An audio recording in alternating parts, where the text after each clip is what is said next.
Welcome to official SL TV channel. Please don't forget to subscribe to my channel and share my video and press the red button. Please help me to share my video.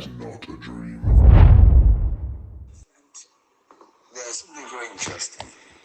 When it comes to the fear, our government does not have a great price. The only thing, you should not sell above 27.3. When it comes to the voice calls we make in the mobile sector, they have a floor price. It shows how inconsistent this government has been inflicting problems on the people.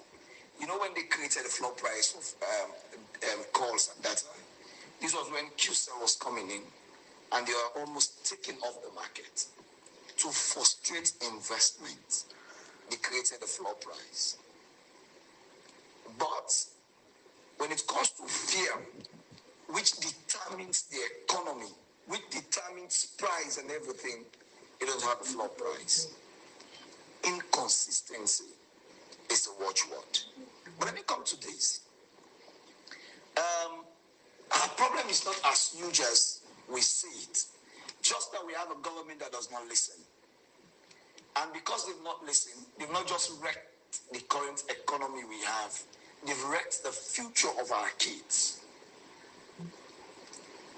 How do you continue as a government in a state where you pay almost 61% of the revenue on local debts, and you're convenient?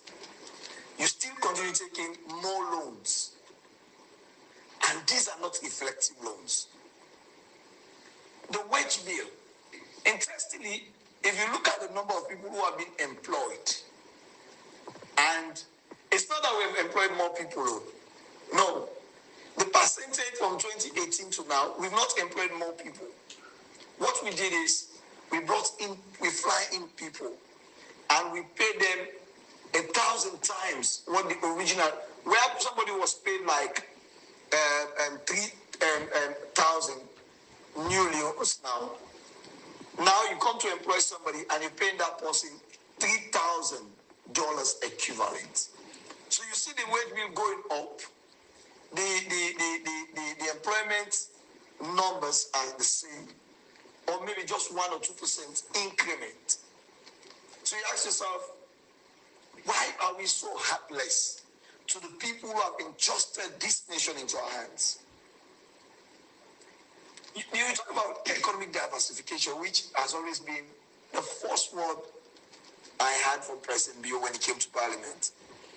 Looking at the current status, we can no longer continue to exist as a country depending on the mining sector. Therefore, I am going to diversify the economy into agriculture and the tourism sector. Ironically, look at the budget in, budget out. The amount allocated to the tourism sector is laughable. How do you hope to diversify an economy where the area you want to diversify the economy is starved of funds? Go to agriculture. We've talked about the Tomabom project for 7 good years. You know, the last time I visited Tomabom, I lost hope.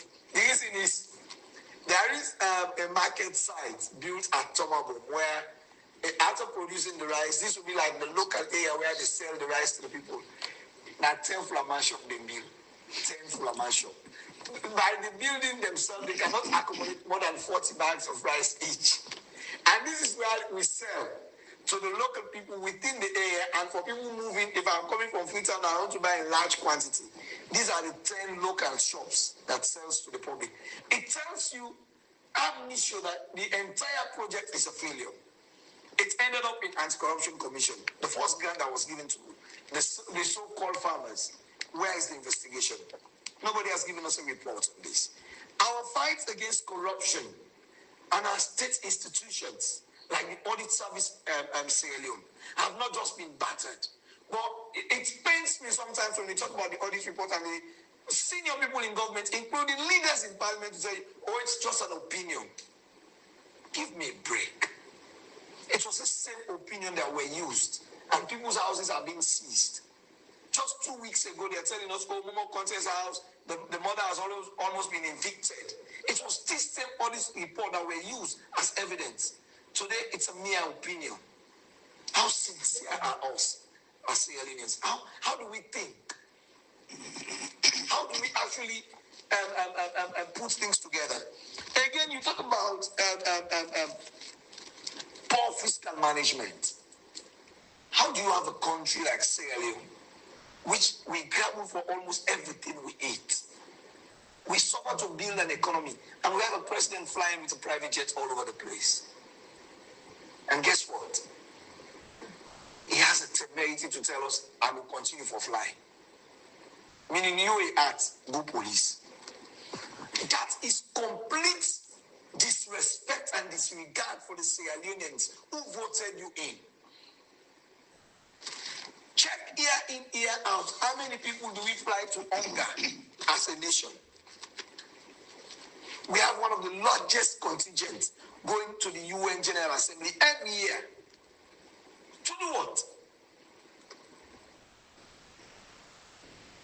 To puppy show, to dance in the streets of America, to show us Sierra Leone has come, to present what?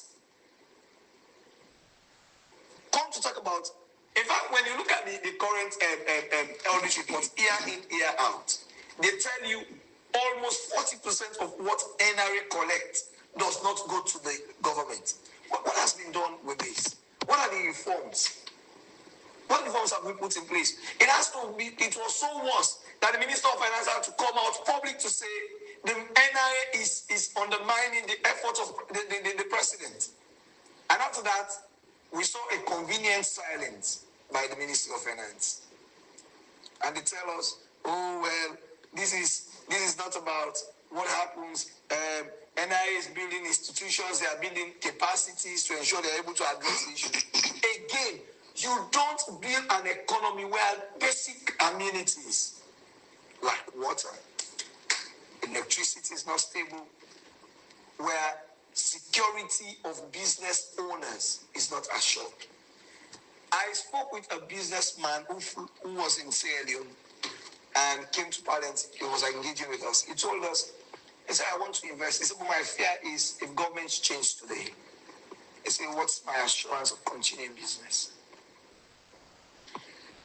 And that is very sad. You know, this government started with a very bad footing.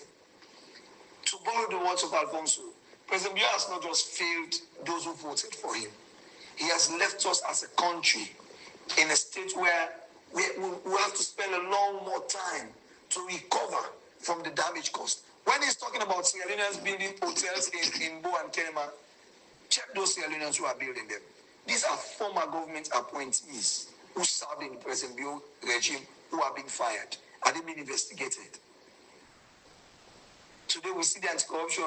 When they accuse somebody of corruption, they go and do auditing to show if the institution is working, what it's meant to do. No, the person who has committed the corruption is now left to rest. Let's do auditing of the institution. We want to know what is happening in Parliament. In the case of Paya, no, it's not just, well, now that we've known this is what is happening, it is now left to the president to take decision whether Paya is supposed to. Are you kidding me? Is that the president Kefala we know in 2017 and 2018, 2019? You see how beautiful young people have damaged their integrity under the guise of protecting political parties. I pity them. We live in a state today where nothing seems to work. Go to agencies and departments. I will take this to the man from Ministry of Trade. Go to Standards Bureau. Unfortunately, I happen to be the chairman of Water Resources in Parliament. We took a tour going to water companies. And we're asking them, how do you do your water test? He said, through Standards Bureau. When we asked the people in Standards Bureau, how do you collect? He said, well, why go collect the water by the plastic and take public transport? Not even, these are institutions that are supposed to have sampling vehicles. When they take the water, the raw source, they put it in a specified Nothing seems to be working in Sierra Leone. As the president flies, everything dies. Let's come to our photos. Your response.